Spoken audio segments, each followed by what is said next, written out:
Nirmala ji, thank you so much for giving us this exclusive interview, one of your first to any media outlet.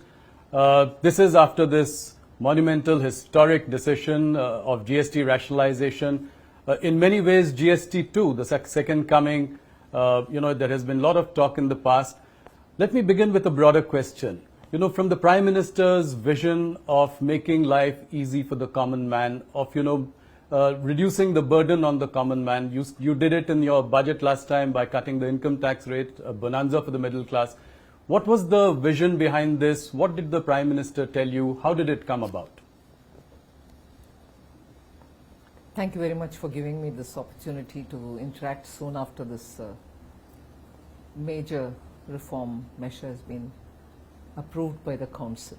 And I thank every one of the ministers who've attended the meeting, the states, the finance ministers, and supported it. Otherwise, it wouldn't have come to see the light of the day. Well, the Prime Minister did announce it from the Red Fort on Independence Day.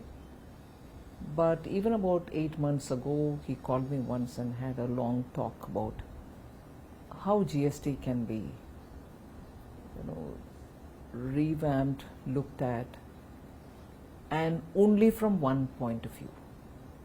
He said, look, both from the point of view of the process and also for the common man, the tax rates, is there a way in which we can make it simpler? So I had agreed that I will go into it and come back to him. Then around the budget, when we were talking about many, tax-related issues, he reminded me about the work which has got to be done. And I assured him again that time that yes, the work is progressing and I'll come back to him. So sometime after the budget session was over of the Parliament, I said I'm somewhere close to giving him a proposal, which he can guide me further and so on.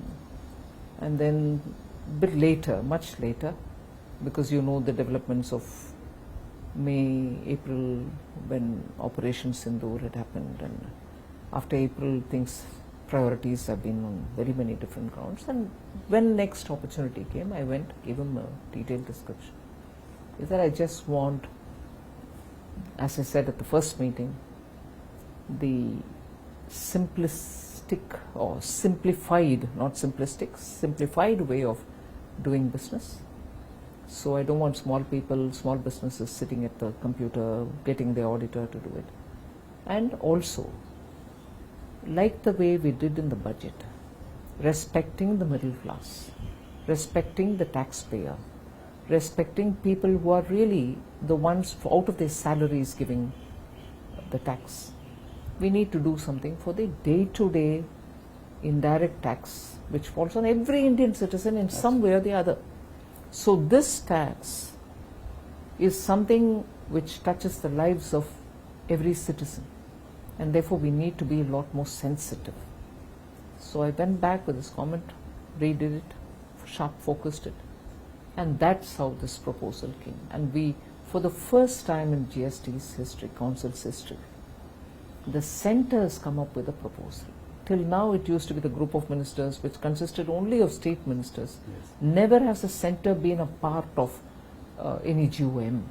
This is the first time, both in the case of the compensation cess, where the MOS finance, central government, was the chair to decide how to handle the closure of the compensation cess, and a comprehensive proposal as regards GST being given by the central government. So it's unique in very many ways. Every rule of the House, of the Council, had to be looked at afresh, yes, even to put the proposal. Yes. So I'm glad it went through the whole grind, didn't ignore any rule or expectation or the law of the GST, and has gone through. And taking everyone along. Unanimously. That's right. At the heart of this is obviously, the common man. In fact, Money Control had put out a tweet saying that how it also impacts, it is the health of every citizen in India, to which the Prime Minister in fact said that it is also to do with Swasth Bharat. Yes. So what was the driving motivation, behind this bill? See, I had to do a dredging kind of an exercise. Yes. Where every item which comes under the GST, goods or services, had to be looked at, not just by their codes, not just by their names, but to regroup them from the point of view of daily use items, that which is consumed by citizens, middle class, the poor in particular, and then you looked at those which are going to hit the farmers, those which are going to hit the middle class, and so on. Because eventually, daily use items or items which are necessary for this transition of India from a emerging, developing economy to a Vikasit Bharat cannot be on the back of, just the approach of we need more development, bridges, roads, some contracts for works and so on, but also that the aspirations of the growing families will have to be met. So we had to regroup them in such a way, okay, this is essential for, let's say, the families, poor middle class families. Of course the rich will come in. So what do we do as a treatment for it? But even as we were talking about this, we are talking about the classification of goods and services. I, without any hesitation, will bring that example of the popcorn. Why am I saying hesitation? Because I was pilloried on it. Yes, absolutely. But that tells you the problem of classification, where we brought in a system, no doubt, which was an improvement of over the pre-GST era, where every state defined its own and had its own rate and so on. So GST in 2017 was an improvement over what was earlier. But it still required some more simplification, and that's why this exercise. And in the case of the popcorn, it led to a lot of litigation, courts coming up with different kind of voices, and states losing revenue because of the classification being different. People chose to have the higher taxed sugary, chocolatey popcorn shown in as a salted popcorn, because that has only very little tax on it. So this arbitrage, because of classification, had to be overcome. So even as I'm grouping for families, their day-to-day items, this thought of what the classification is causing as a problem also had to be addressed. Like that, I think it was one of the, for me it was a fascinating exercise. It was rigorous, it took a lot of my time and time which would have gone in for something else. But I think this was absolutely rewarding an exercise, because you brought in that temperament, which is so important, that citizen looks at these things in one particular way. Revenue is not the consideration. So that helped us. So now that you've done two monumental things, you've put more money into the hands of the consumer, you brought down for the middle classes the income tax cut, and now rationalization of GST. So will it now finally sort of move the needle on consumption? 100%. Because there's more money given already through the income tax cut. Right. The rates are coming down. So the citizen now has a choice to meet his aspirations and his expectations. He cannot say, look, I have the money because the income tax is reduced, but these items are beyond my affordability. Now everything has come down. Okay. I'll give you this number which is important.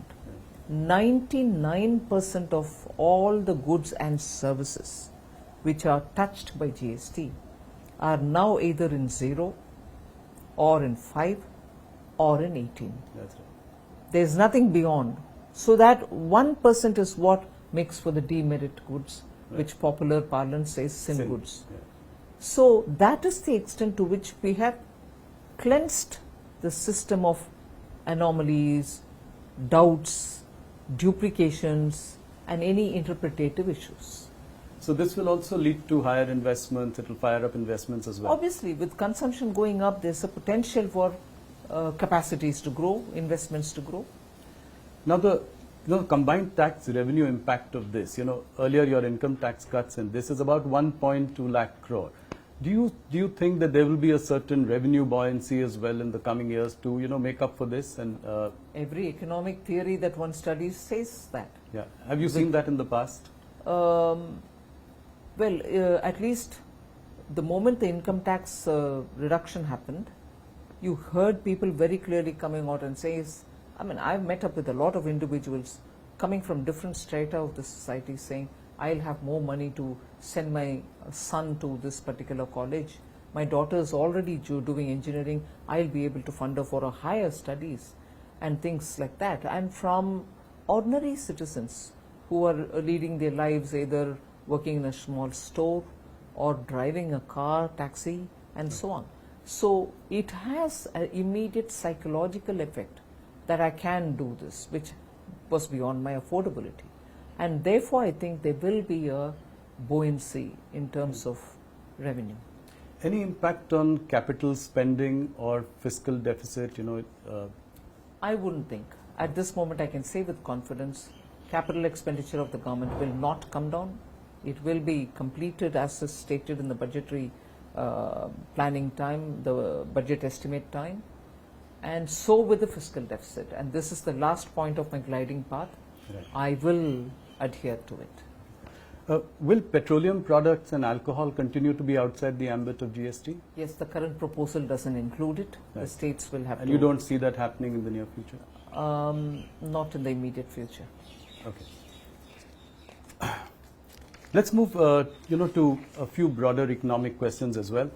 With GST rationalization, inflation is likely to come down quite naturally. Does it make a case for further repo rate cuts in the future? I know it's not your, but generally, directionally speaking. Not my domain. We'll have to see how the RBI assesses for itself. September 22nd is a tight deadline. Are you confident you'll be able to roll this? Is the back end ready? Yes, the back end was mentally prepared, and many structural things have already started getting corrected, reset, and so on. It is with the agreement of these GST and related technology managing team related issues that we have had a discussion with them, and they have clearly given me the confidence that yes, they will be rolling it out on September 22nd. So Rahul Gandhi, who earlier called it Gabbar Singh tax, now has been talking about one nation, one tax. On the other hand, former Finance Minister P. Chidambaram, he said that it is 8 years too late. How do you react to all of this? Well, being in the opposition, I think they have to say something. When the popular response has been so overwhelming, for an opposition to try to take some credit out of it, but yet with a hesitation that the credit should not be completely given to the government is quite understandable. But I would want them to ponder that neither could they bring it in because they couldn't win the confidence of the states, nor could they truly and literally understand how the mechanism works. After all, the GST Council has members from Congress party, yes. Finance ministers from Congress ruled states are there. But I have a feeling the Congress High Command, as they call it, doesn't do its homework to understand the way in which this wonderful organization works, the GST Council. And therefore, at one point in time, they call it Gabbar Singh tax, another point in time saying, oh, this is fine, but it should have come earlier. These are clearly statements coming from people who have not really spent time to understand how post-independence, that one institution which has been created, a constitutional body, if I'm right, this is the only one which has been created post-independence, yes. is spent 8 years, but has delivered so much in terms of revenue, in terms of uniting this country, in terms of making ease of doing business a reality, and is now coming up quickly in succession within 8 years with the second generation reforms. To understand it and then to comment would help the government, not stray comments which doesn't get into the details. Nirmala ji, this has been widely hailed as one of the dramatic reforms of this government. Obviously, a dil mange more. So, what next? PM has set up 2 official level committees on next gen reforms. 2 group of ministers have also been formed, headed by Amit Shah and Rajnath ji. What can we expect in the coming months? What is the idea going forward? How do you look at reforms in the bigger picture? Quite a lot of work was done about the next set of reforms which we need to undertake, even prior to 24 Lok Sabha elections. And then some departments moved, like ours moved faster. There are other departments which are moving faster as well, whether it is looking at the environment related issues, sustainability related issues, opening up for private sector, sectors which have been the domain and the privy of the government. These are things where lots of action is happening. Various departments are moving. The science and technology is moving very fast. IT is moving very fast. IT as in semiconductors and other things. So that big area of reform, if you ask me, in which these 2 committees will look at, and also the committee which is headed by former Cabinet Secretary Rajiv Gauba. Right. I expect reforms which will have to now trickle down rather than remaining as a domain of only the union government. The state governments are somewhat also moving towards reforming on very many scales. But the third layer of India's democracy, the urban local bodies and the panchayats, is where the next forceful action has to move. Otherwise, the speed with which we want to move India and the aspirations to be met in India for people to live in a society, live in a country which is fairly developed, and our citizens get their aspirations met. I think we have to take the reform agenda just not to the states but also to the third layer. As I move to discussing the GDP numbers for Q1, just before that, another last question on GST, which is how will you ensure that you pass on the benefit to the consumers? We've seen anti-profiteering in the past, so how do you plan to tackle this? Is there a way in which the government is looking at it? How do you ensure? At the moment, there isn't any particular mechanism that I can say I have, but I certainly am seized of the question.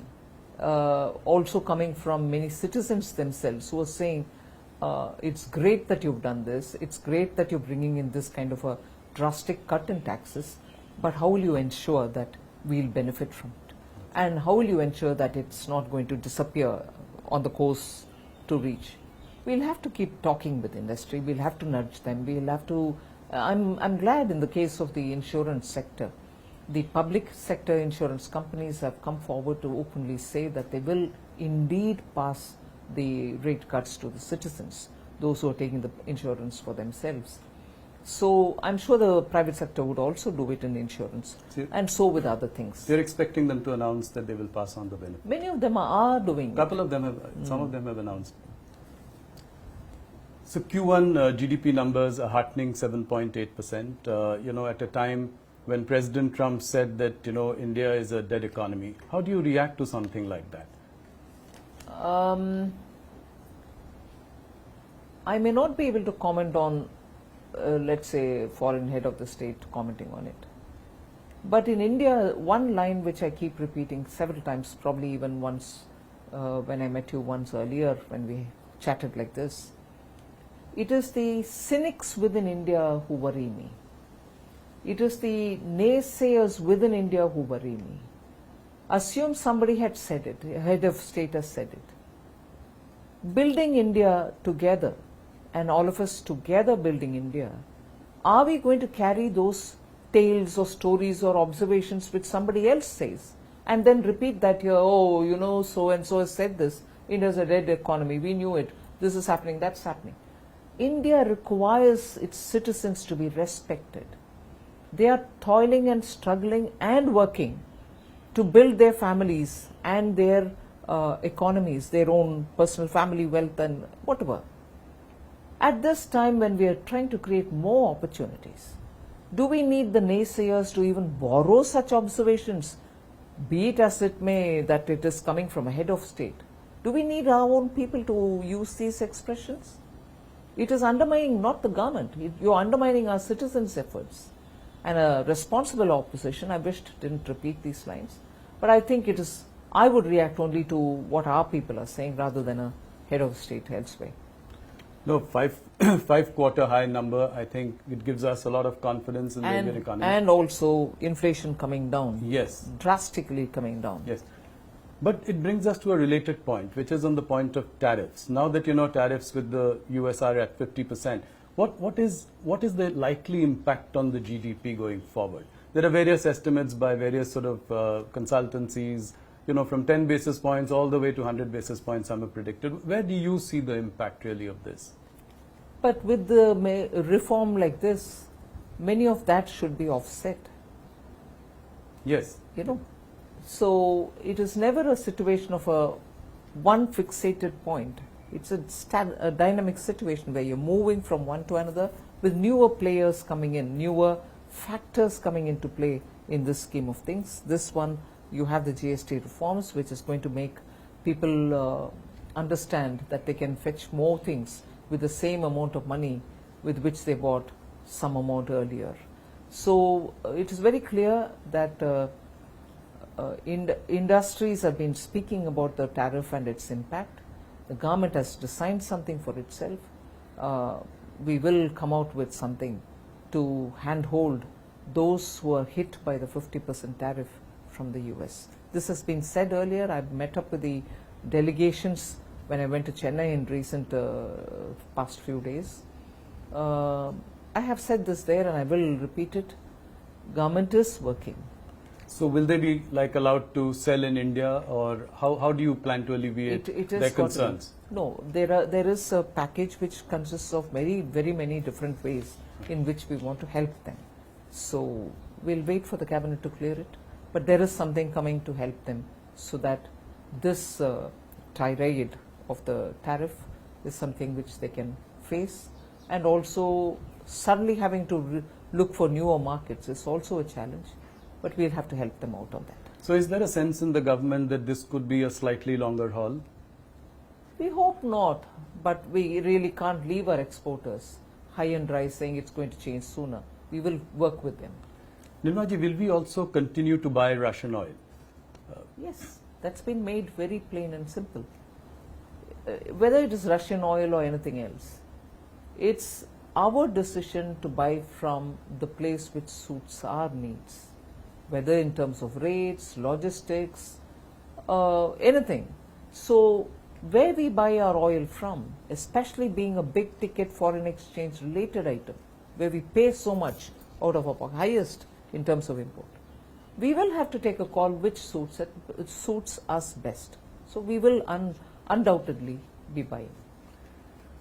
Another question about, the officials of the Trump administration have been using really hurtful language against India. Saying that we are Brahmins profiteering at the expense of, ordinary Indians, or, calling the Ukraine-Russia war Modi's war, or us as Kremlin's laundromat. How do you see all this? I mean, how do you react to something like this? Very much the same principle as I said earlier. It is one thing, it can be hurtful. It is one thing for a foreign government, head of state or an official or anybody to say all that. And the global diplomatic world is astonished that that kind of an expression is being used against India. And that will have people in the diplomatic arena to respond or to deal with. But what hurts me more is when those very expressions are being justified in India.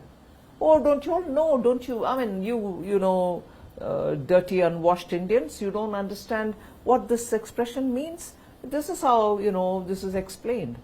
Who wants these explanations from Indians? Who actually wants us to know better?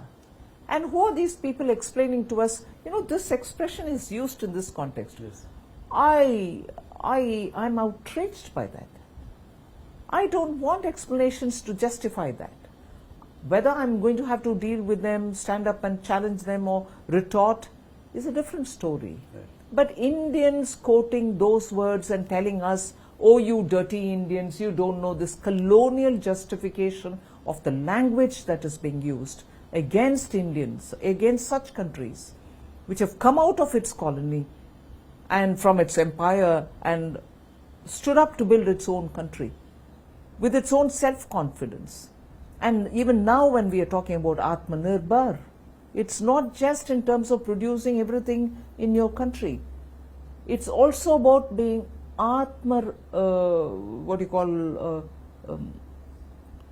self-reliance. There is no self-respect. Self-respect. As much as you want everything produced in India for Atmanirbharta, you should have something of a self-respect. If somebody is saying, all of us in one voice should respond to it, rather than have a few of us justify it by saying, don't you all understand it? Are you a part of the imperialists? No. I'm outraged more by that. Yeah, the opposition picking up this and, making it their own narrative. And saying... Like dead economy was picked up by Congress, Rahul yes, Gandhi to and say. even for this, Brahmins are being Yes. are the ones who are benefiting out of it. Oh, you explaining Indians! us Boston Brahmins. Yes, Boston Brahmins. Oh, you Indians! You don't understand this Russian oil purchase is to help Brahmins to benefit of it, and you are being fooled. Exactly the same divide and rule principle which the British used here, which the imperialists used here. And even today you have the friends of the imperialists telling us, no, the expression Boston Brahmin is this and not that. Who damn cares? I'm sorry. Yeah. Who damn cares? I want Indians to think for ourselves. I want those Indians who are now defending that language to get up and say, we are free from you all. Now for over 75, 80 years, we'll mind our business, we'll take care of ourselves, refrain from using these words. Should have been that voice. That not being the voice, and upar se to teach us saying, don't you know the meaning of this expression? Outrageous. Today we've got to know Nirmala Sitharaman ko gussa kyun aata hai. Now, moving on to economy, any plans to liberalize FDI or FPI regulations further? I do not want to give a headline, but certainly we are looking at every aspect of reform. How do we, this is probably the right time to, assure foreign investors to invest in India. What are some of the steps that we should take that would, give them this confidence? This one was a big one in itself, but going forward. First thing, I think our institutions such as Parliament should debate issues, should question government on the proposals, on the policies, on government's actions. That gives confidence to people saying India's democracy actually literally discusses these issues. Without that, the government can go about doing what is right for the public. But the institution of the Parliament is not being used for its prime purpose. Why is it important? It gives a feeling that both the opposition and the ruling parties are talking on issues. Instead of holding placards and standing in the House, if there is a meaningful discussion, it will convey a lot about the policy strength. That is one thing. Second, our regulatory institutions, and I've said this before, but I'll repeat it here. Regulatory institutions should not go to the extent of micromanaging. I want businesses to do their businesses. They have powerful boards which run them. And the regulator, in consultation with the stakeholders, should allow them to function. Of course, keep a watch, right, and do a soft touch regulation.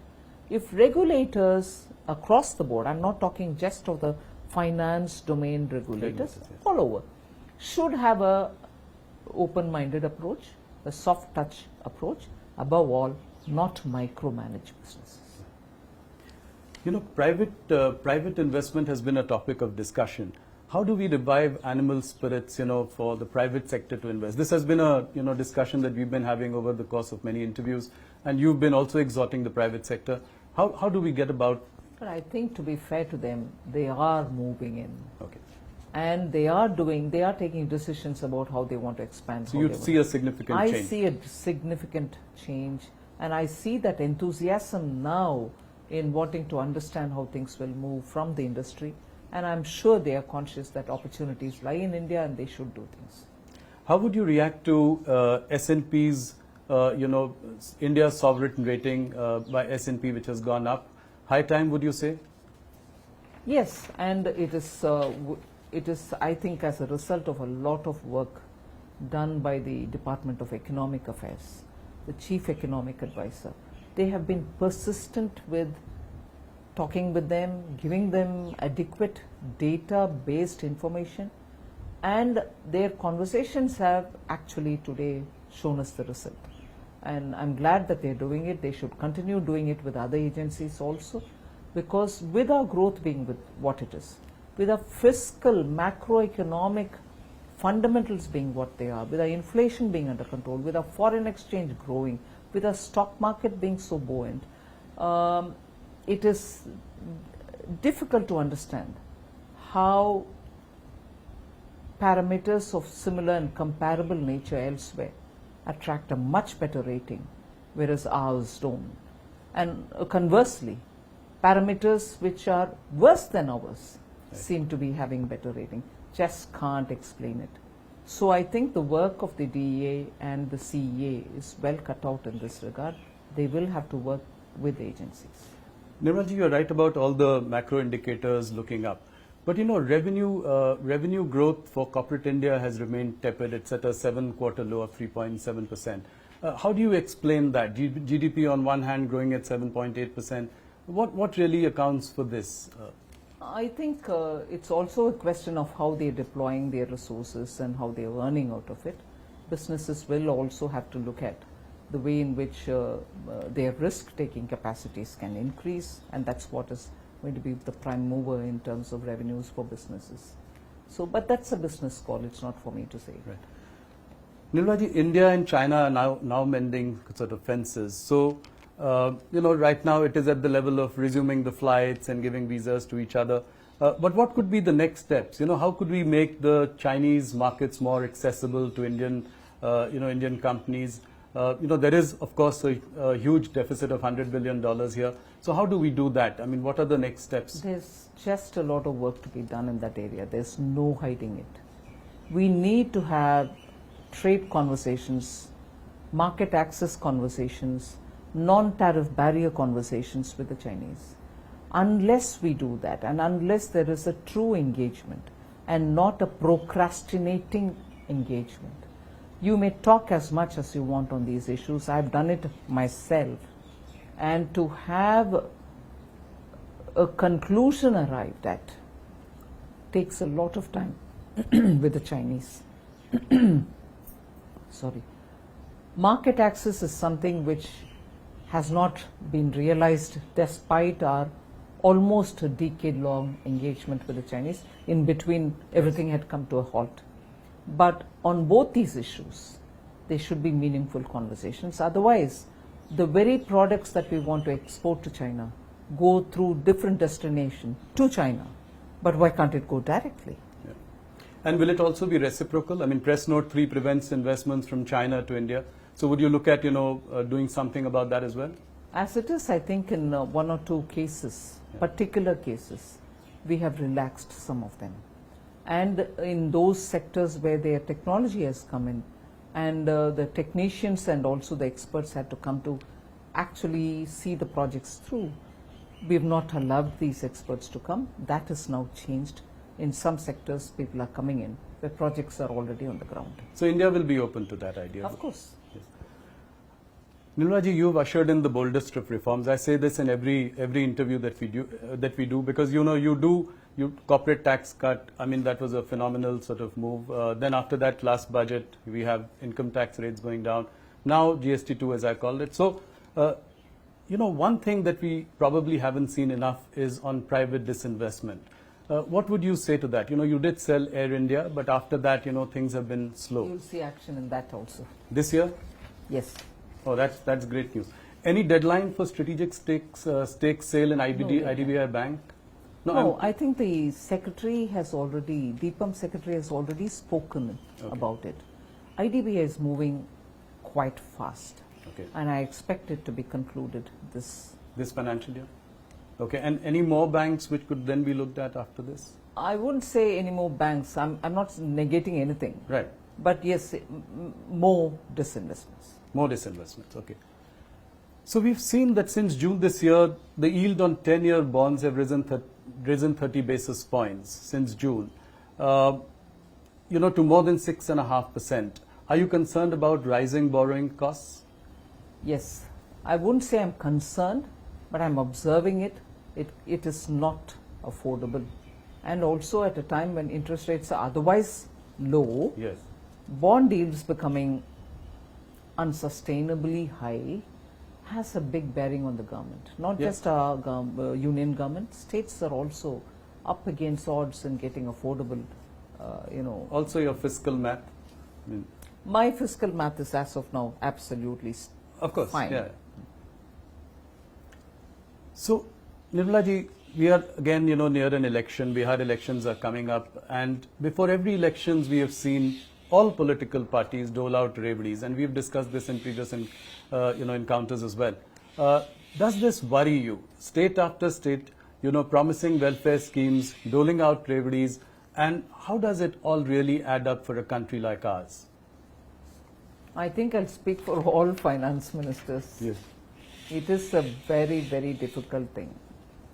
To have a scheme approved and also budgeted for is not wrong.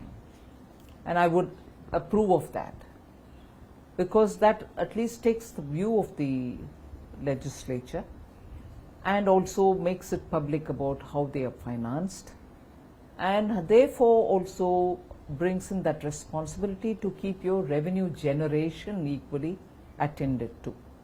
But what most often happens, not so much with Prime Minister Modi's leadership, but I can say what generally happens is you give away a promise.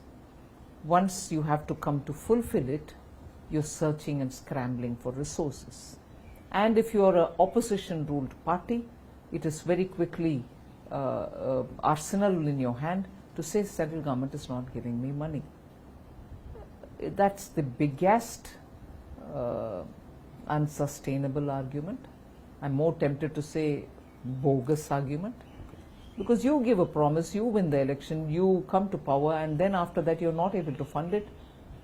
Yeah, Why would you want to? A lot of cases. Yes, why would you want to throw the blame at somebody else, particularly the union government? Yes.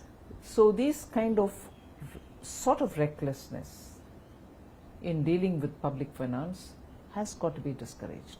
There's no doubt on it.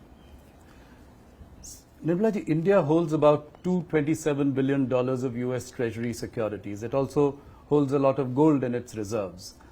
Should we diversify away from US Treasuries for reserves? To some extent, I think the Reserve Bank of India has already started doing it. I wouldn't want to divulge more by saying how are they doing it. But I think Reserve Bank has taken a very considered decision, and they've also done by purchasing gold. So I think the bank is competent and they're taking a fine call on it. Okay. One more question was on the decision to ban online gaming, which came as a surprise to many, especially, after many years when people had poured in a lot of money in that business. What was the thinking behind this? How do you assure people of consistency in sort of decision making at a time like this? No, what is the time? What is so special about the time like this? No, what I meant was that, a lot of investments had come into that sector. No doubt. Yeah. We have not banned games which are for recreational purpose. Right. We are still online games for these things are not banned. It is only when you start betting with money. And why is it? Not because we want to say we don't like it. It's a question of the number of people who came to say families are getting absolutely shaken up. Yeah, that's true. Their monthly bills are shooting up, and children cannot be controlled from the temptation. And many children, in fact, I wouldn't mind even saying this. There was a finance minister who once met me in a very different context. Right. And he narrated an incident of his own family, where his own grandson, who's a very good person, the child is a very good child, well groomed and well brought up, Right. used his credit card for just one day for some other purpose of a family's genuine buying requirement. He helped them because children are very savvy. Post that one another day, he picked up the card and said, I want to just do something. They said, all right, please. Because they never suspected this child as, into games and into betting and things like that. So the boy used the card and played and gave back the card. Again, probably he did it 2 or 3 times more. Phenomenal increase in the bill that month. And that's when the grandfather sat up and said, what's going on, let's check up. And this grandson told him right in front of him that it was all free. I didn't go into any money playing game. He didn't know. So the methodology is, say it's free, you get in, and for the duration of time that you played, some kind of a charge is put, and again tempts you to go into another round and so on. So the adolescent child is under the impression that he's playing a free game. Right. But he ended up paying through his nose. So that's a classic example, but Yes. many people approached us, the PMO and so on, and said, this is ruining our country, ruining our youth, please do something. That's where this bill has come. Okay. No, understood. The rupee is at an all-time low against the dollar. Does it concern you? It is, I've said this and I'm going to have to repeat it, it is only against the dollar that the rupee is highly volatile. Whereas rupee is not affected similarly by other currencies. So, and there are countries Yes. in emerging markets and even in developed countries whose currencies against the dollar are weakening. So it is an issue on that aspect and at that level about the volatility as a result of the strengthening dollar. It's not rupee getting weakening. I know I've been trolled immensely for saying this, but this is the truth. So, okay, thank you. Nirmala ji, one last question. For profitable companies with over 1,000 crore turnover, 2% of their profits go into CSR. Now, at a time like this, when MSMEs are facing a problem because of tariff issues, etc., is there any thought to take a relook at this for a little while? nothing before me as yet. Okay. If there's anything, I'll tell you, but there's nothing. All right. Nirmala ji, thank you so much for your time. Thank you you for patiently answering all our questions, very candid. And heartiest congratulations on yet another big reform, GST 2 or rationalization of GST. Thank you so much for being with us. Thank you very much.